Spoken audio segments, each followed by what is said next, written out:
Hey guys, welcome back to the channel. It's Carrie. So today we're going to be talking about should you buy a salvage title vehicle, the things to look for, and well, what to look for and what not to look for. Fortunately for us, we have two salvage title vehicles. The first one is the 06 Ford F-250 with the 6.0 Power Stroke diesel.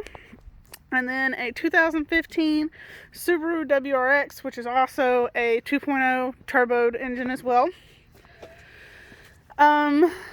So I'm just going to give you a quick rundown of what we purchased the vehicles with, like what they had, what they didn't have.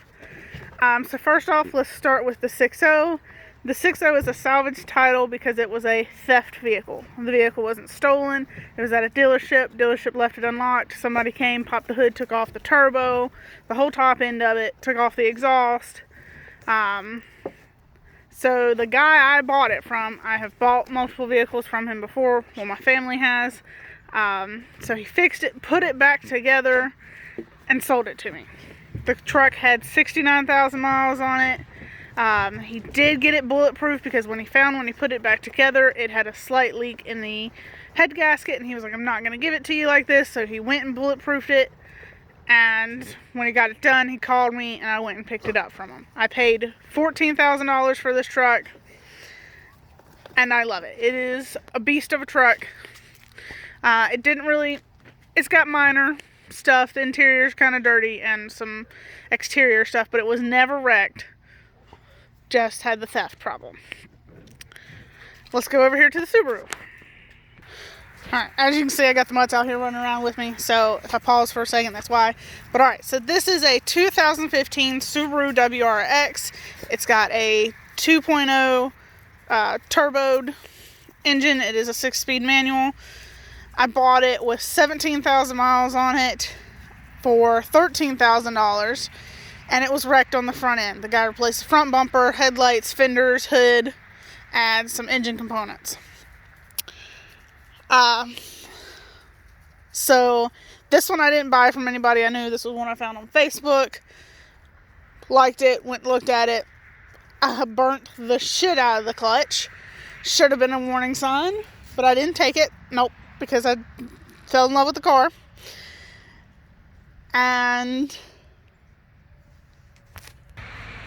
so yeah, now you pretty much know which one I've had the problems with and which one I have not. So yes, I have had problems with the 2015. The problem is I didn't do the proper research. Now, if you looked at these two vehicles, you'd probably say the Subaru is the better of the two if you didn't know better. Because a lot of people talk shit about the 6.0 motor having a bunch of problems. Look at them, they're just ganging up on him. Anyways, but that's where you would be wrong. The 2015 is my issue. So first off, let me tell you, when you buy a salvage title car, they will not take care of recalls and they will not do any warranty work on it whatsoever. And I made the mistake. I did not do the research on this Subaru. The 2015 had a slew of problems with it. Mostly, this was the first year they had changed up the turbo on the motor, and the turbo was too big for the motor, so it was causing overboosting. And then on top of that, they had pre-detonation. I did not know about this when I bought this car, and yet I have had both problems. Those of you who recently might know, I just had to take this car to get major motor work. It blew a piston and cracked the other three. It cost me $4,000 to fix this car. And then on top of that, a month after I got it, I had to put a new clutch in it because it was hyped up on some kind of tune that I didn't know about. So got a Cobb access port, put it back to stock.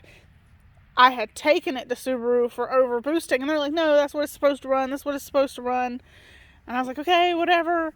And then this happened, and then I had to fix it. And they tried to take it to Subaru to get them just to reprogram the ECU for the overboosting problem. And Subaru refused, not only because it was a salvage title car, but because I do have aftermarket parts on it. So I was kind of stuck. So that's your biggest thing. If you buy a salvage title vehicle, whatever problems it comes with, you are stuck with it. I have got $20,000 in this car, and I will never be able to get that back. But it's going to be a good daily, and then if something else happens, we might just blow it up and do something cool with it. I don't know. We're going to figure that out as it goes. But let's go move over to the truck and tell you what's right. So again, big thing, do your research on the car that you're buying that is a salvage title. Alright, do your research. If you can get the VIN number, you can call and possibly find the pictures. I was going to sell this car back to Copar after it had been fixed. They only offered me $3,000, which I wasn't going to do, but they sent me a picture of the car being wrecked. I wish I still had it because I'd show it to you guys. But anyways, move over to the truck. Alright, so with the F-250, I said it was a theft vehicle. So it has no damage up under it, anything like that, which was nice. The guy I have bought it from, my family had bought vehicles from him before. And even now, I've had this truck 3 years now. It needs injectors, which is normal maintenance on a diesel. At 100,000, it's got about 105,000 miles now. Normal maintenance. He offered to let me go pull a set of plugs out of one of his other trucks. I mean, a set of injectors, not plugs. Injectors. My bad. But, so this is what was done right. He did the work and had the paperwork to prove that it had been fixed right. And he had that form, and I've got a bill for like almost $5,000 where he fixed this truck and had it bulletproof. And as you know, once 6 of those get bulletproof, they're damn near hard to break. Also, a good thing about this truck is it's cheap. It's 06. I can get a set of headlights, used headlights, stock headlights for probably $25-50. Or I can get a set of aftermarket for less than $100. I can get a new grill for $50. There's a lot I can do for this truck if I were to wreck it cheaply. But so definitely look at who you're buying it from. Make sure they've got the proper paperwork to back it up. And note any red flags if they didn't return it back to OEM like stock pieces. Why didn't they? And then take note of the pieces that they didn't. Look into it and see if it's really worth, like if they did a good job or not. Also, with this truck being as old as it is, all of its recalls had already been taken care of before it got wrecked. Any that it might have had. So the only issues I've actually had with this truck are normal, like, maintenance issues. Like, it needs a set of injectors, which is normal for any diesel after 100,000 miles. And then the boots pop off occasionally. But I found a solution to that, which was just do an extra clamp. But that is any Power Stroke, and I think probably any diesel's problems. They like to pop off boots when you get into too much boost. But overall, if I had to buy one of these two vehicles again, you already know I'm going to buy my truck again. Because that thing, I'm so disappointed. I bought that car to enjoy it and use it to travel, and I don't even feel comfortable to travel it with anymore. So it's literally just going to be my daily driver, my work car. So I'm going to get something else to have fun with and take to the beach. It's not going to be that, unfortunately, because of the situation with it. I'm actually looking at possibly getting another automatic, because the people who go to the beach with me can't drive a stick. Because typical, they're all girls. So most girls don't know how to drive a stick. And it would just be a whole lot easier if I had an automatic. So I was talking to Devin, looking at Jeep. I found one that I really liked, but it's got a salvage title, which after this car, I'm really worrisome about them. Like, I have to watch them, especially if it's a newer vehicle. But the one I'm looking at, I think it's a 05. So I don't know. But the only place I would go back and get another salvage title is the guy I bought this truck from, because any problem I've ever had with it, he's like, hey, like, I'm not gonna fix it, but if you need a part to fix it yourself, he'll do it. Like, if I told him, hey, my turbo just blew out in my truck that I bought from you 3 years ago, just come pull one off my other motors, and he would fucking do it. He would let me. He's a really nice dude. I love him to death. And he didn't disappoint me with what I got from him. We have another salvage title vehicle that we bought from him. My sister-in-law, I don't know, y'all have probably seen it on the page. It's a 2011 Ford Focus.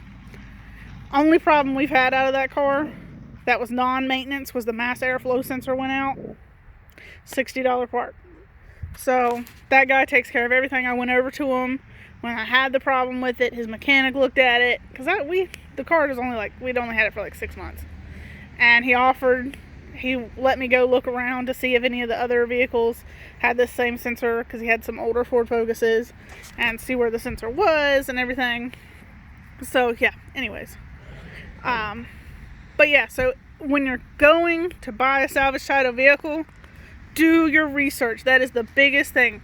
Look and see what the common problems are with these vehicles and see if somebody has taken care of it. Like this one, common problems with 6.0s is that they blow a head gasket. This one was already fixed. Common problems with these is they overboost and they have pre-detonation, and that was not fixed, and I didn't even know it had that problem, so I screwed myself on that one. And I will completely take the blame for it. So guys, just when you're doing it, do your research. And when you have a salvage title car, you're kind of at the hopes for what? Like, it's kind of a flip of a coin. Sometimes you get a good one, sometimes you get a bad one. I'm going to do my research for it. So anyways, thank you guys for watching. I will catch you on another day. If you have any questions, please feel free to leave them in the comments. Y'all stay fancy. We'll see you next week.